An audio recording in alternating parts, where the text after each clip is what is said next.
तर सामान्यांसाठी एक खुशखबर आहे. तुमचा ईएमआय कमी होणार आहे. रिझर्व्ह बँकेने आज रेपो दरांसंदर्भात मोठी घोषणा केली. पतधोरण समितीच्या बैठकीत रेपो दर 0.25% म्हणजेच 25 बेसिस पॉइंट्सनं कमी करण्याचा निर्णय घेण्यात आलेला आहे.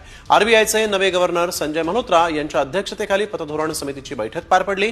त्यात रेपो रेट कमी करण्याचा निर्णय घेतला गेला आहे. तब्बल 5 वर्षात पहिल्यांदाच आरबीआयकडून व्याजदरामध्ये कपात करण्यात आलेली आहे. केंद्र सरकारनं यंदाच्या अर्थसंकल्पात 12 लाखांपर्यंतचं उत्पन्न करमुक्त करण्याची घोषणा केल्यानंतर आठवड्याभरातच आरबीआयनं व्याजदर कपातीचा निर्णय जाहीर केलाय. त्यामुळे आगामी काळामध्ये गृह आणि वाहन कर्ज स्वस्त होण्याची शक्यता आहे. आरबीआयकडून 25 बेसिस पॉइंटनं व्याजदरामध्ये कपात झालेली आहे. व्याजदर 6.50% 6.25% आलेला आहे. 5 वर्षात पहिल्यांदाच आरबीआयकडून व्याजदरामध्ये कपात झाली आहे.